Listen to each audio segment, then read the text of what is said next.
Welcome to Dr. Warrick's podcast channel. Warrick is a practicing cardiologist and author with a passion for improving care by helping patients understand their heart health through education. Warrick believes educated patients get the best health care. Discover and understand the latest approaches and technology in heart care and how this might apply to you or someone you love.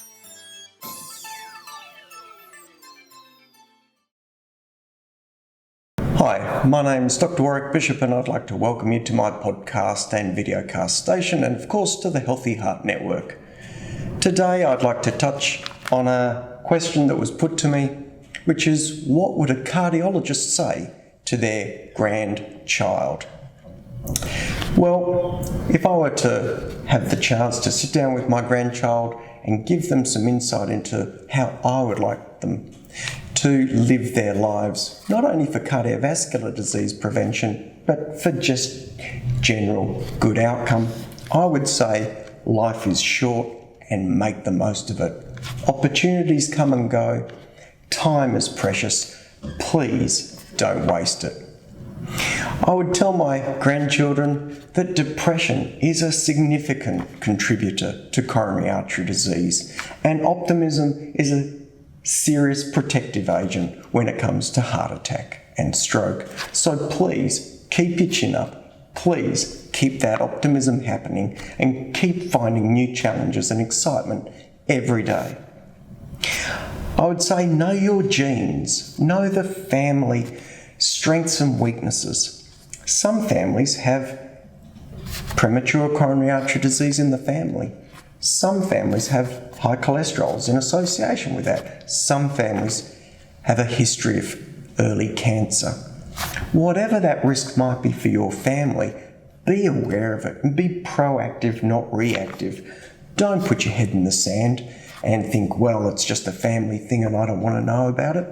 Go and get checked out.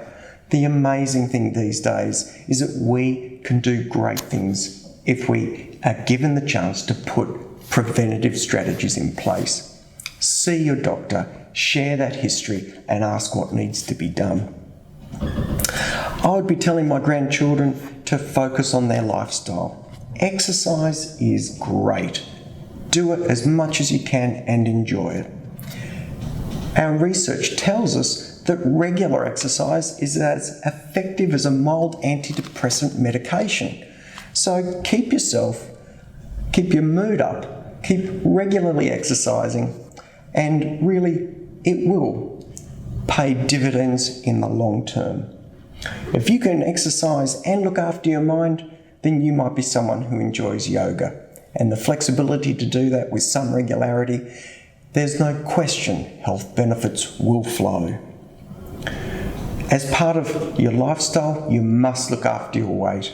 Keeping a healthy weight is critical, and my strong recommendation is that you become aware around your ideal weight, and once you start to move a little bit from that, respond to bring that weight back.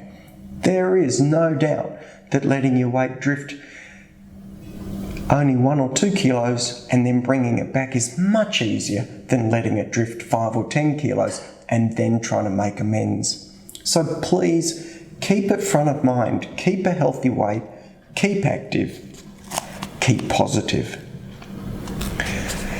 When it comes to what you put in your mouth, the fuel you're going to choose for your body, then the data these days is really supporting the role of a Mediterranean-style diet, particularly olive oils, particularly supported by things like mixed nuts.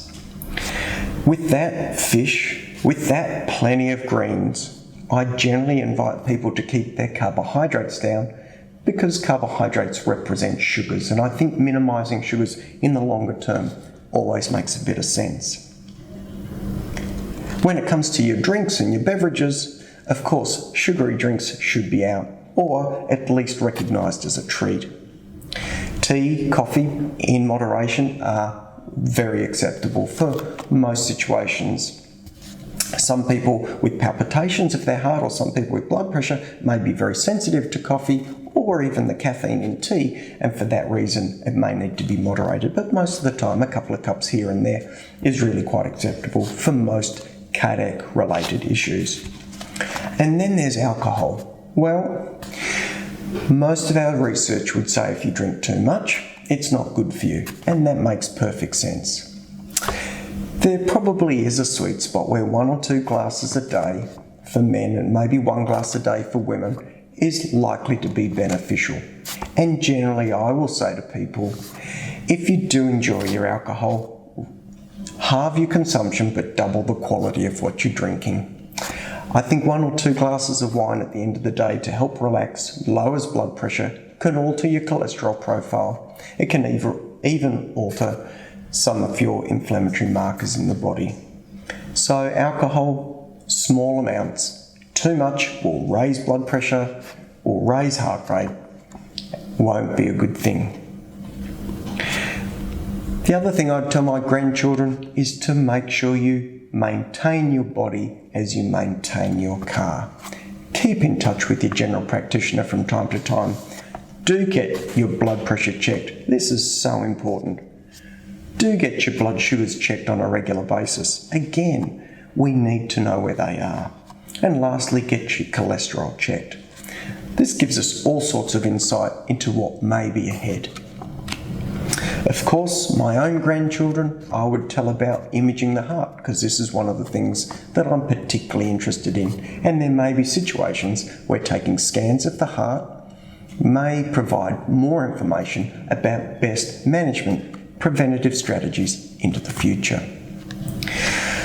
So, for my grandchildren, I hope they go out and live a long, healthy, exciting and optimistic life. I hope they look after themselves. I hope they understand the limitations of the genes they've received.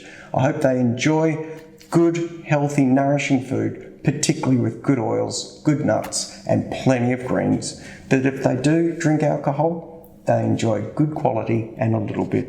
And I hope they keep locked in with their doctor for a good maintenance strategy. Well, I guess that's my advice to you as well. I'm going to wish you the very best, and until next time, please don't die from a heart attack. Goodbye. You have been listening to another podcast from Dr. Warrick. Visit his website at drwarrickbishop.com for the latest news on heart disease. If you love this podcast, feel free to leave us a review.